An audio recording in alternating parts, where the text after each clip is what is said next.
So நம்ம வந்து ஒரு வாரம் முன்னாடி சுண்டக்காய் வத்த குழம்பு வச்சோம். அதாவது இது வச்சு வந்து கரெக்டாக புதன்கிழமை நாங்கள் இந்த குழம்பு வந்து ஃப்ரிட்ஜ்லேயே எதுலேயும் வைக்கல. இது வந்து நம்ம நல்லெண்ணெயில் செஞ்ச வத்த குழம்பு. ஃப்ரிட்ஜில் எதுவுமே வைக்கல, சூடும் பண்ணலை. ஃபர்ஸ்ட் நாள் செஞ்சு அப்படியே வச்சுருக்கேன். இது வந்து கெட்டு போகாமல் அப்படியே இருக்குது. ஸ்மெல் வந்து அப்படியே ஸ்மெல் பண்ணி பார்த்து சொல்கிறேன். லைட்டாக சாப்பிட்டும் பார்த்தேன், எதுவுமே கெட்டு போகல. ஏன் கெட்டு போகலன்னு பார்த்தீங்கன்னா, நம்ம அரைச்ச நல்லெண்ணெய் வந்து பார்த்தீங்கன்னா கருப்பட்டி, ஒரிஜினல் கருப்பட்டி போட்டு அரைக்கிறதுனால இது வந்து எனக்கு தெரிஞ்சு இப்போ புதன்கிழமைனா இன்னைக்கு 4 நாள் ஆச்சு. எனக்கு தெரிஞ்சு இன்னொரு 4 நாள் வரைக்கும் கெட்டு போகாமல் இருக்கும். அதை நம்ம டெஸ்ட் பண்ணி தான் நம்ம சொல்ல முடியும். இப்போ அதே பாணியில் நம்ம வந்து எறா தொக்கு செய்ய போகிறோம். ஸோ இந்த எறா தொக்கு இந்த நல்லெண்ணெய் ஊற்றி தான் செய்ய போகிறோம். அந்த வீடியோ தான் ஃபுல்லாக பார்ப்பீங்க. வாங்க வீடியோக்குள்ளே போகலாம். நல்லா மஞ்சத்தூள் போட்டு க்ளீன் பண்ணுறோம்.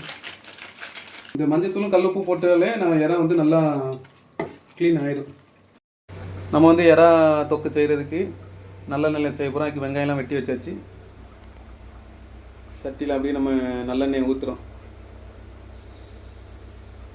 ஆனால் நல்லா நிறைய ஊற்று, அப்போ தான் தொக்கு நல்லாயிருக்கும். கடுகு போட்டிருக்கோம். கடுகு போட்டோன்னா நல்லா எண்ணெய் பொரிஞ்சு வருது பாருங்கள். அப்படியே வெங்காயம் அரைச்சி வெட்டி வச்ச வெங்காயத்தெல்லாம் அப்படி போடுறோம். அரைச்சி வச்ச தக்காளி அது கூட வேறு கருவேப்பிலை அதெல்லாம் போட்டு அரைச்சி வச்சது. இப்போவே வாசம் கமன்னு இருக்குது, நல்லெண்ணெய் வாசம். மிளகாத்தூள் அப்புறம் மல்லித்தூள் வந்து தேவையான அளவு போட்டுக்கணும்.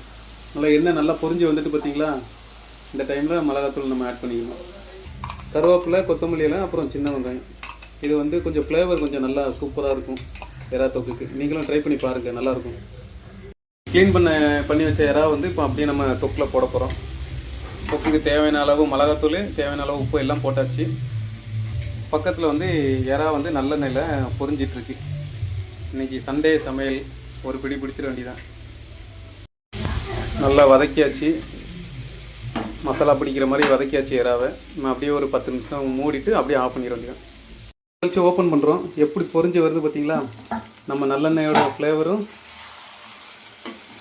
அப்படின்ட்டு செம்ம சூப்பராக இருக்குது. ஸோ நமக்கு வந்து எறா தொக்கு வந்து நல்லெண்ணெயில் செஞ்ச எறா தொக்கு ரெடி ஆகிட்டு சாப்பாடு கூட வச்சு சாப்பிட்ற வேண்டியதான். ஸோ அதே மாதிரி உங்களுக்கு வந்து நல்லெண்ணெய் வேணுனாலும் சரி, இப்படி சமைச்சு சாப்பிட்றதுனாலும் சரி, இல்லை அடுத்த வாரம் வந்து நமக்கு தீபாவளி வருது.